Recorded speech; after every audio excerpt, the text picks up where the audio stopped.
안녕하세요. 주민창세기 5번째 시간에 오신 여러분을 주님의 이름으로 환영하고 축복합니다. 오늘 이 5번째 시간을 포함해서 단 2번의 강의만 이 창세기 가운데 남아 있는데요. 이제 다음 주까지 이뤄지는 이 강의를 통해서 마지막까지 우리가 이 창세기 안에 있는 하나님의 뜻을 잘 살펴봤으면 좋겠습니다. 오늘 그럼 5번째 시간, 오늘의 주인공은 바로 이 4명의 인물 중 야곱이라는 인물이 오늘의 주인공입니다. 야곱이라는 사람, 뱃속에서부터 마치 하나님의 편애가 이루어진 것 같은 느낌을 주는 사람입니다. 동생인 야곱을 하나님께서 형인 에서와 다르게 선택하셨다는 것을 우리가 성경에서 보게 되는데요. 창세기 25장 23절 말씀 한번 읽어드리겠습니다. 여호와께서 그에게 이르시되 두 국민이 내 태중에 있구나. 두 민족이 내 복중에서부터 나누이리라. 이 족속이 저 족속보다 강하겠고 큰 자가 어린 자를 섬기리라 하셨더라. 이미 탄생 전부터 이 두 아들은 연합이 이루어질 수 없다고 보는 것 같습니다. 그러면 이미 해보나 마나라고 생각할 수도 있잖아요. 이미 하나님께서 시작부터 이렇게 이 두 사람은 연합이 이루어질 수 없다라고 선포하시는 것만 같아서 야곱의 인생, 에서의 인생 살펴보나 마나 더 이상 볼 것도 없다고 생각할 수 있지만, 그런데도 하나님께서는 이 창세기 안에 이 이야기를 풀어가시는 중이라는 거거든요.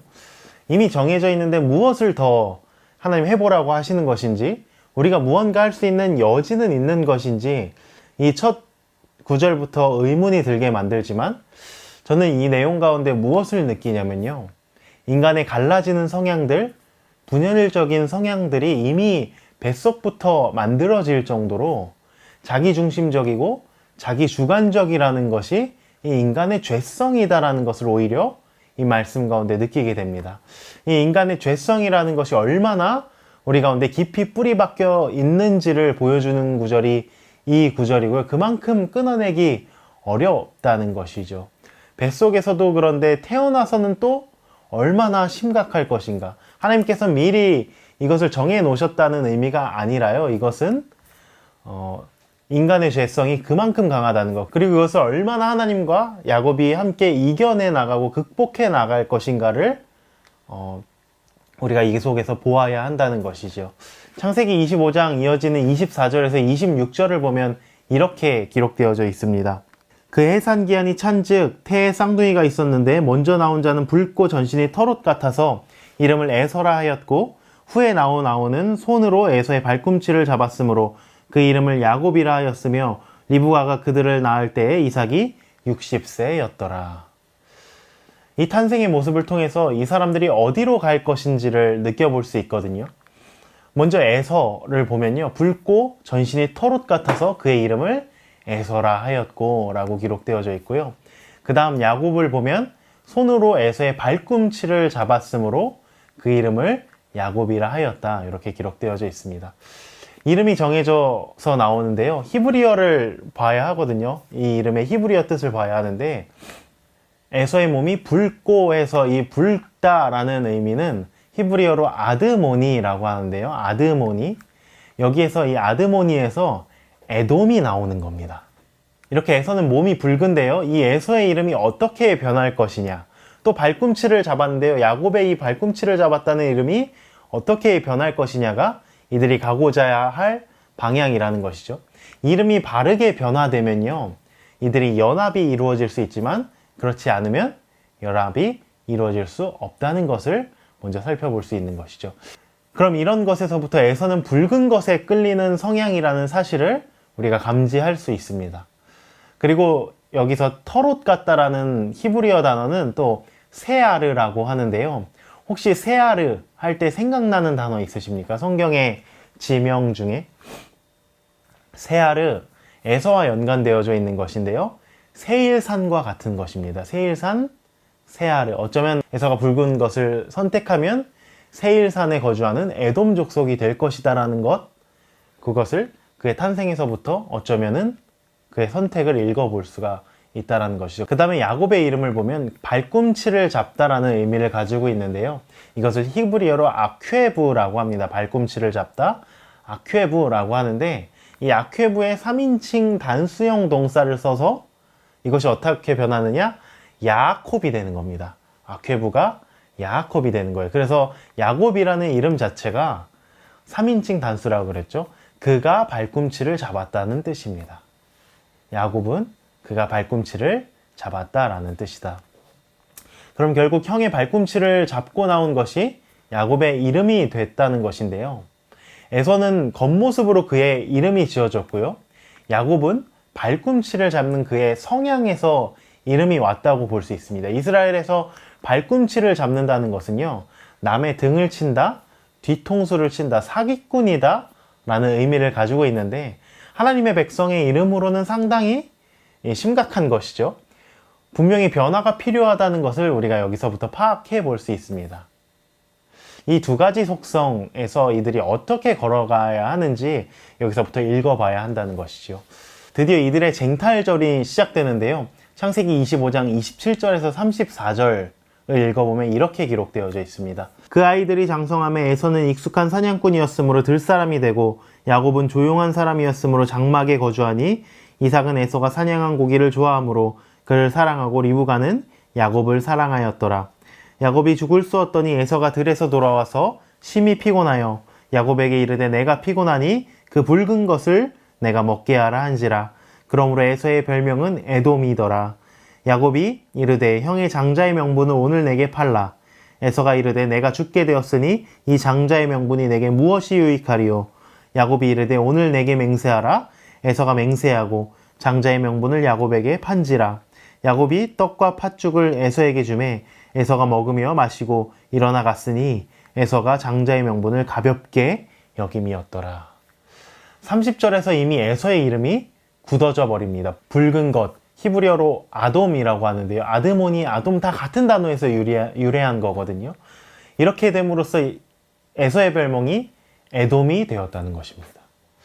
에돔이라는 민족의 특성은 붉은 것을 좋아하는 성향, 그리고 붉은 것, 먹는 것에 장자권을 팔아치울 수 있는 인생들이라는 그런 성향들이 들어가 있는 거죠. 세상 사람으로 치면요, 자기의 눈앞에 펼쳐진 이득 때문에 하나님의 놀라운 비전을 다 버릴 수 있는 존재들이라고 해석되어질 수도 있는 겁니다. 에서는 이런 나라의 조상이 된다는 것이죠. 여기서 에서가 판 것이 장자권이라고 나와 있는데요. 에서가 장자권을 어떻게 바라보고 있는지, 야곱은 무엇을 탐내고 있는지 구조를 통해서 한번 살펴보면 좋을 것 같은데요. 먼저 장자권이 가져다주는 축복의 특징이 창세기 26장에 농축되어져서 나와 있습니다. 지난 시간에 나누었던 것처럼 아마 3주 전에 이삭에 대해서 나눴기 때문에 잘 기억나지 않을 수 있지만, 이삭을 통해서 진정한 축복은 이런 것이라고 하나님 많이 여러 차례 말씀해 주셨지요. 그러고 나서 이 축복에 대한 말씀을 중심으로 야곱과 에서가 장자권을 가지고 쟁탈전을 앞뒤로 벌이는 모습을 볼 수 있는데요. 먼저 방금 전 읽은 25장 27절부터를 통해서 야곱이 팥죽 한 그릇으로 장자권을 탈취했다는 내용을 살펴봤습니다.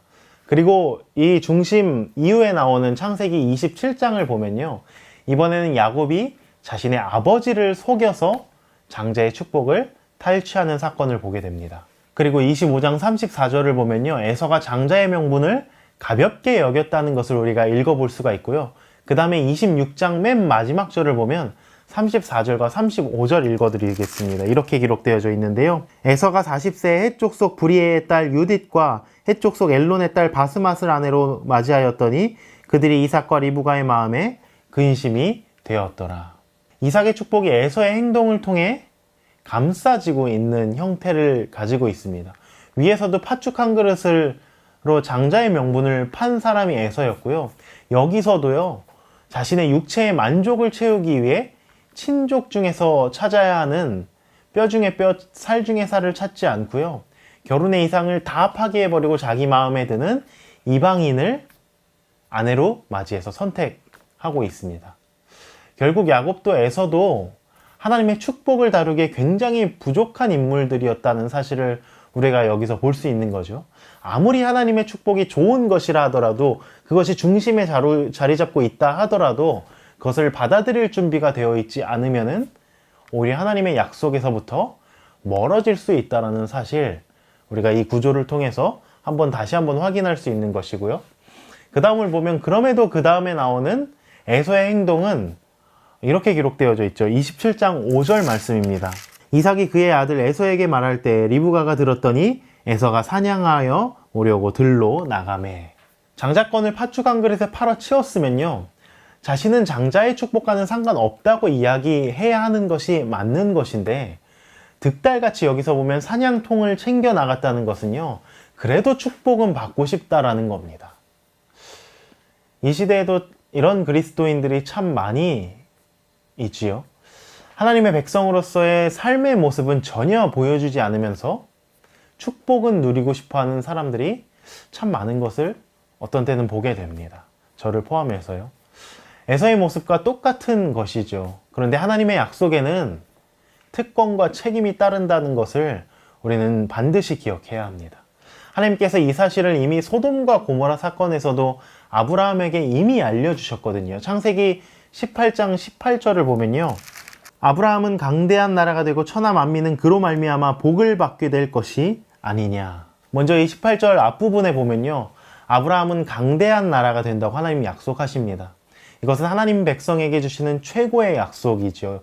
이 세상 그 어느 누구도 누릴 수 없는 가장 강대한 민족이 되고 최고가 되게 해주시겠다는 하나님의 특권인데, 그러나 만약 이것을 받아 누리는 자들이 강대한 나라가 되려고만 하고 만약 최고가 되려고만 한다면 아마 하나님께서는 이러한 축복을 내리실 하등의 이유가 없을 것입니다. 읽어드린 18절 후반부에 보는 것처럼 책임도 따른다는 것을 우리가 알아야 하는데요, 천하 만민이 하나님의 이 축복을 받은 사람을 통해서 복을 누려야 한다는 것이 그에 따른 책임이라고 볼 수 있습니다. 이것이 하나님의 백성이 걸어가야 할 길이라는 것이죠.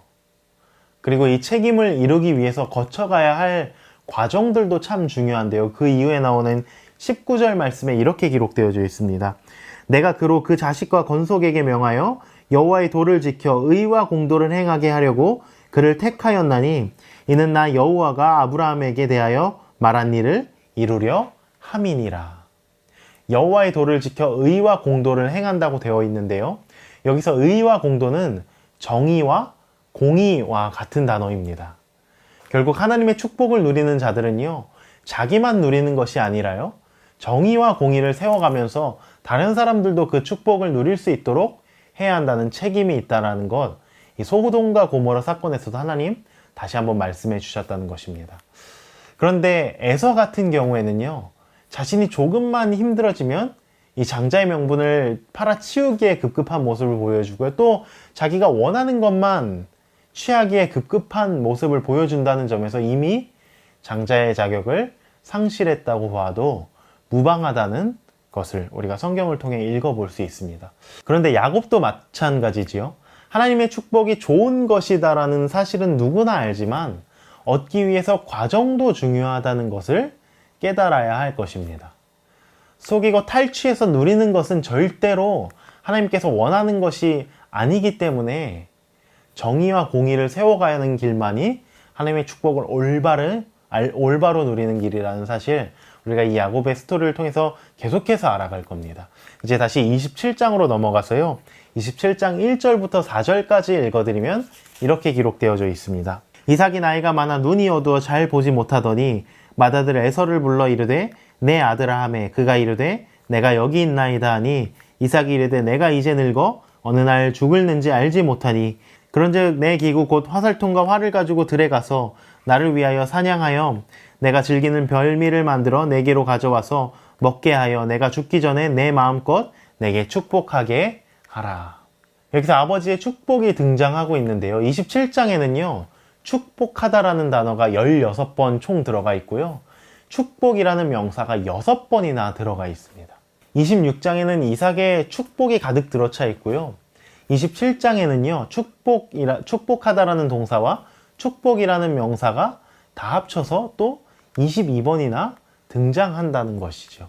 말 그대로 26장이 축복의 전시장이라고 한다면요, 27장은 그 축복을 누가 차지할 것이냐를 가지고 한판 씨름을 벌이고 있다는 것입니다. 그런데 이 축복들을 살펴보면요, 이삭이한 이 아버지의 축복에 한 가지 특징이 있다는 사실을 살펴볼 수가 있는데요, 27장 37절 말씀입니다.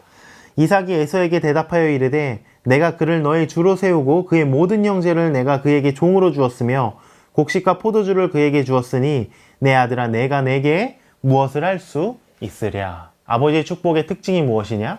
한 번 쏟아부어진 축복은 절대로 회수되어질 수 없고 그것이 사기쳐서 돌아간 것일지라도 절대로 번복되어질 수 없다라는 특징을 이 축복이 가지고 있습니다.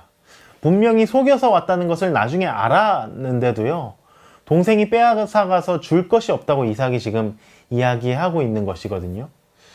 왜 그럴까요? 그 당시 이스라엘 백성이 말에 대해 어떻게 생각했는지를 알아보면 우리가 조금 더 확실하게 볼 수 있는데요. 이사야서 55장 10절에서 11절 말씀입니다. 이는 비와 눈이 하늘로부터 내려서 그리로 되돌아가지 아니하고 땅을 적셔서 소출이 나게 하며 싹이 나게 하여 파종하는 자에게는 종자를 주며 먹는 자에게는 양식을 줌과 같이 내 입에서 나가는 말도 이와 같이 헛되이 내게로 되돌아오지 아니하고 나의 기뻐하는 뜻을 이루며 내가 보낸 일에 형통함이니라. 비와 눈이 내려서 그대로 하늘로 올라가는 법이 없지요. 땅을 흠뻑 적셔서 거기에 씨가 자랄 수 있도록 해주고요. 꽃이 피고 열매가 맺게 하는 것을 반드시 해준 다음에 그리고 나서 비가 하늘로 올라간다는 것을 이 말씀에서 이야기하고 있습니다. 하나님의 말씀이 바로 이와 같다는 것이지요. 하나님의 입에서 나간 말은 절대로 그것이 헛되이 되돌아가는 바가 없고 이루고자 하는 말을 분명히 이룬다. 우리에게 주어진 말씀도 반드시 이루어진다라는 것을 이사야서 기자가 증거하고 있습니다. 그렇다면 이제 이 축복의 말씀을 어떻게 해야 할 것이냐? 이 세상에는 두 가지 종류의 말이 있습니다. 하나님의 말씀과 인간의 말이 있습니다. 여기 27장에도 이 각각 두 종류의 말씀이 계속해서 쏟아져 나오고 있는데요. 어느 쪽을 선택하며 살아갈 것인지에 따라 그것이 주어져 있는 삶의 길이 될 것이라는 겁니다. 이제 성경 몇 군데를 읽어볼 건데요. 무엇이 생각나는지 또 어떤 사건이 생각나는지 한번 돌아보셨으면 좋겠습니다. 27장 8절에서 10절 말씀입니다. 그런즉 내 아들아 내 말을 따라 내가 내게 명하는 대로 염소떼에 가서 거기서 좋은 염소 새끼 2마리를 내게로 가져오면 내가 그것으로 내 아버지를 위하여 그가 즐기시는 별미를 만들리니 내가 그것을 내 아버지께 가져다 드려서 그가 죽기 전에 내게 축복하기 위하여 잡수시게 하라. 리브가가 야곱에게 이야기하고 있는 것이지요. 지금 읽어보시면서 내용과 단어들을 살펴보셨고요. 그 다음 11절하고 11절에 이렇게 기록되어져 있습니다. 야곱이 그 어머니 리브가에게 이르되 내 형에서는 털이 많은 사람이요 나는 매끈매끈한 사람인즉 아버지께서 나를 만지실진데 내가 아버지의 눈에 속이는 자로 보일지라 복은 고사하고 저주를 받을까 하나이다. 야곱도 분명히 이것이 잘못된 일이라는 것을 알고 있습니다. 지금 복과 저주가 공존하고 있거든요. 아브라함과 이삭의 이야기 속에서는 저주라는 단어를 찾아볼 수가 없었는데요. 야곱의 이야기가 되니까요. 이 속에 복 대신에 다시 저주가 살아나려고 하는 기미들이 계속 보이고 있습니다. 야곱도 복이 사라지고 저주가 올 수 있다는 사실을 알고 있었다는 것이지요. 그런데 이 사건이 어디로 가고 있는지 그 다음 13절과 14절 말씀 읽어보겠습니다. 어머니가 그에게 이르되 내 아들아 너의 저주는 내게로 돌리리니 내 말만 따르고 가서 가져오라. 그가 가서 끌어다가 어머니에게로 가져왔더니 그의 어머니가 그의 아버지가 즐기는 별미를 만들었더라. 그리고 15절하고 17절에 또 보면요. 리브가가 집안 자기에 있는 그의 맏아들 에서의 좋은 의복을 가져다가 그의 작은 아들 야곱에게 입히고 또 염소 새끼의 가죽을 그의 손과 목에 매끈매끈한 곳에 입히고 자기가 만든 별미와 떡을 자기 아들 야곱의 손에 주니. 맏아들 에서의 좋은 의복을 가져다가 야곱에게 입혔고요. 그 다음에 요리한 음식을 아들에게 주니. 이렇게 되어 있습니다. 그것을 이제 아버지가 잡수시도록 드렸겠죠. 이전에 창세기의 내용 중에도 이와 비슷한 사건이 있었습니다. 무언가를 가져다 주고 먹게 하고 하는 사건들. 무엇이냐면 아담과 하와의 선악과 사건과 이 사건이 굉장히 닮아 있음을 보게 됩니다. 히브리어도 동일한 단어들을 나열하고 있거든요. 이 두 사건의 공통점이 무엇이냐면 하나님의 말씀이 아닌 사람의 말을 듣고 행했다는 겁니다. 하나님의 말씀이 아니라 사람의 말에 순종했다는 것이죠. 그리고 그 결과도 같습니다. 무엇이냐면 아담과 하와가 에덴 동산에서 추방되고요. 땅의 저주를 받았고요. 자식인 가인과 아벨의 불화가 벌어졌음을 우리가 창세기 앞부분에서 봤죠. 여기서도 보면요. 야곱이 가나안 땅에서 똑같이 추방되어지고요. 또 불화가 생기는데 에서와 야곱 간에 갈등이 생기는 모습을 이 사건 가운데 볼 수 있습니다. 사실 하나님의 백성은 세상 모든 사람에게 복을 전해야 한다고 계속해서 우리가 나누고 있지요. 하지만 우리가 조급해서 하나님의 그 길을 잃어버리는 그 순간에 세상이 어떻게 되는지 이 사건의 결말 가운데 나와 있거든요. 27장 34절부터 38절 읽어드리겠습니다. 에서가 그의 아버지의 말을 듣고 소리질러 슬피 울며 아버지에게 이르되 내 아버지여 내게 축복하소서 내게도 그리하소서. 이삭이 이르되 내 아우가 와서 속여 내 복을 빼앗았도다. 에서가 이르되 그의 이름을 야곱이라 함이 합당하지 아니하니이까 그가 나를 속임이 이것이 두 번째니이다. 전에는 나의 장자의 명분을 빼앗고 이제는 내 복을 빼앗았나이다. 또 이르되 아버지께서 나를 위하여 빌 복을 남기지 아니하셨나이까. 이삭이 에서에게 대답하여 이르되 내가 그를 너의 주로 세우고 그의 모든 형제를 내가 그에게 종으로 주었으며 곡식과 포도주를 그에게 주었으니 내 아들아 내가 내게 무엇을 할 수 있으랴.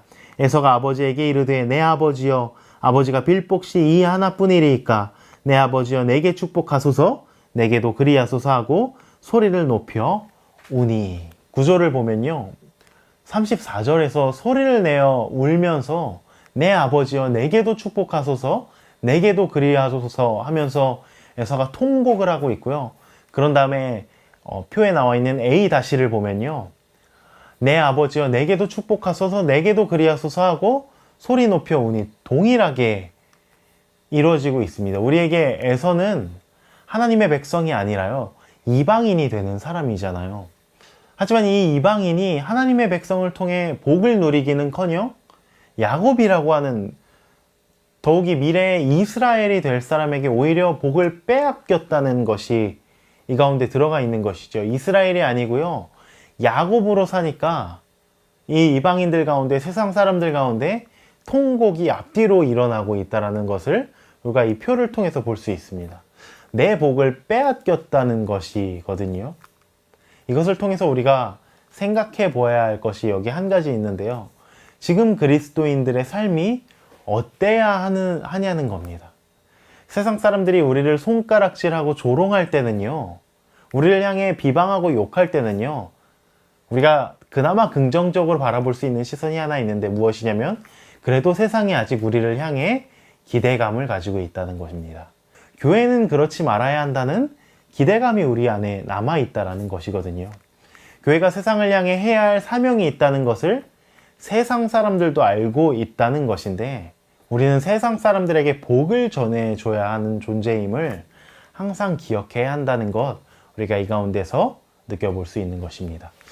마찬가지로 에서가 통곡하는 이유 가운데 이것 때문에 그런데요. 27장 36절 말씀입니다. 에서가 이르되 그의 이름을 야곱이라 함이 합당하지 아니하니까. 그의 이름이 야곱이라 함이 합당하다라는 것이죠. 여기서 어떤 위기감이 있냐 하면요. 아까는 에서가 붉은 것을 쫓아가다가 에돔으로 그 이름이 굳어져 버렸다는 것을 우리가 보았죠. 그런데 이제 여기에서 에서가 너는 야곱이 맞다라고 말하는 중이라는 겁니다. 왜냐하면 자기 이름값 하면서 야곱이 지금 살아가고 있기 때문입니다. 만약에 여기서 야곱의 이야기가 그냥 끝나버린다면 이스라엘이라는 것이 아예 존재할 수 없어지는 것이겠죠. 마찬가지로요. 하나님의 백성이 자기 이름값 하지 않고 자기 마음대로 살아가면서 양쪽에서 끊임없이 통곡하는 세상을 만들어갈 것인지 우리가 어떤 길을 선택하느냐에 따라 세상 사람들의 삶도 달라질 수 있다는 것. 우리가 아무리 이것저것 해도 세상은 바뀌지 않는다는 통념이 어느새 우리 가운데 자리 잡기도 하거든요. 그런데 우리가 어떤 길을 걸어가느냐에 따라 세상도 바뀌어질 수 있다는 사실을 우리가 기억하고 걸어 나아갈 때 우리가 조금 더 하나님 앞에 올바른 모습으로 나아갈 수 있다는 것을 다시 한번 기억했으면 좋겠습니다.